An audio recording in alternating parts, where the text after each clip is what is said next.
G'day guys, just as I finish up this weekend, just thought I'd share with you some tools that are offered on the internet in just comparing the correlation between currency pairs. You probably have heard me say that if you do have two currencies that share a strong correlation, you're actually doubling your initial risk that you place on both trades. So in essence, if you were to put a trade on, say, one currency pair and you're risking 1% of your portfolio, and then you place a similar trade on a different currency that shares a strong correlation to the other currency, and you also risk 1% per trade, in effect, you're actually risking 2% on that position because both currency pairs are strongly correlated, therefore both of them are likely to move in the same direction. And if you were to get pipped out on one at the stop loss that you've initially set, you're likely to get pipped out on the second currency that you've also set. So it's just something you have to be very, very mindful of whenever you are doing multiple trades on currencies that share strong correlation. It then begs the question, well, how do we then know what currencies do share strong correlation? And there's a particular website that I like here, forexticket.co.uk, and they have a forex correlation site page that's quite detailed, and for here they obviously share what correlation is, so you can read some details there. And all you do is just tick the currencies that you're interested in comparing. So if I were to look at the ones that I was going to be doing this week,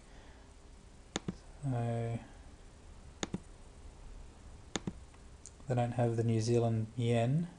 They do. And the number of periods, I think the maximum you can set is actually 200. But then once you've set that, click submit.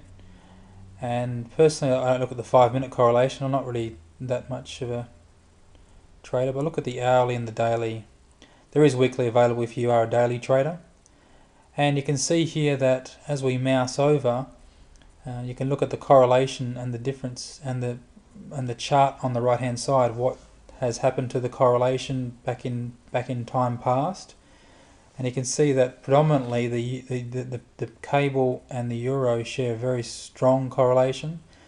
So if you're long the euro and you're long the pound, then you pretty much got two positions that are going to do exactly the same thing. And you can see the correlation between the New Zealand yen and the euro there is some correlation, but it's quite weak. And with the euro and the kiwi, it's not weak, but it's not strong. But there is some correlation there. And with the kiwi and the pound, there's a very strong correlation. The pound and the New Zealand yen again is a very strong correlation there. And the Kiwi yen and the New Zealand yen, again, a very, very strong correlation. So for me, all of these, the four positions that I had on during last week were highly, highly correlated. So I really had to adjust my position sizing. I didn't obviously want to risk, my usual amount of risk on my portfolio because in effect I was quadrupling that risk. So it's just something that you really have to be mindful of whenever you are placing your trades. And I think as a beginning trader, you don't really understand or really fathom the depth that currency pairs have amongst each other and the correlation that they do both possess.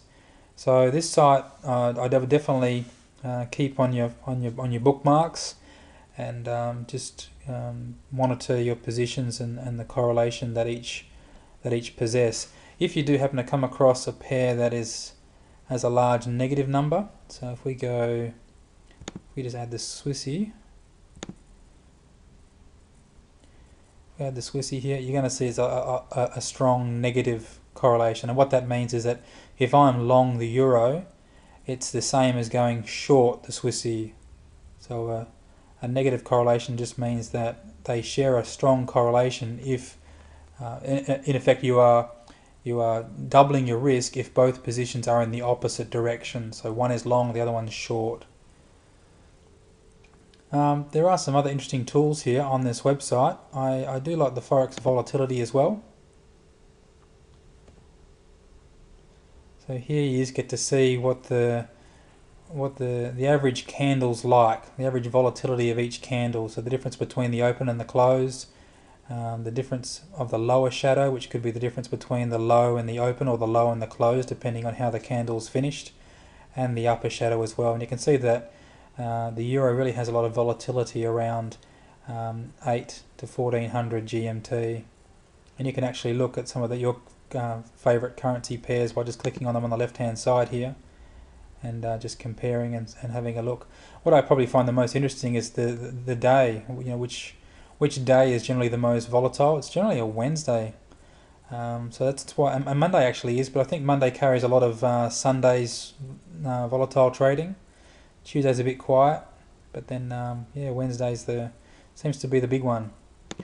And obviously the yen's probably the most volatile on Monday because it's the only real session that's open on the Monday mornings. But yeah, so you can have a little bit of a play with this to get an idea of volatility for the currency pairs. But definitely an informative site, and yeah, so take advantage of this. Personally, I don't prefer looking at the pivot points. The one gripe I suppose I have about the pivot points is that you've got so many different zones here. I mean, you're bound to get one of these to get hit surely. So yeah, but by all means take advantage of all these tools and free resources that are provided by this site, and by all means yeah, thank the author for contributing and providing such a valuable resource.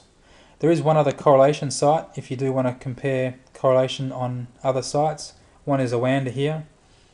They do have more of a heat map, and it really only starts at 1 week and goes for longer periods, so I guess it's more for the longer term traders, and yeah, they provide a little less in currencies. So these are all the tools. I'll provide these links on my website so you can avail yourself of them, and hopefully they'll come in handy in just helping you to manage your risk better when you are trading currencies.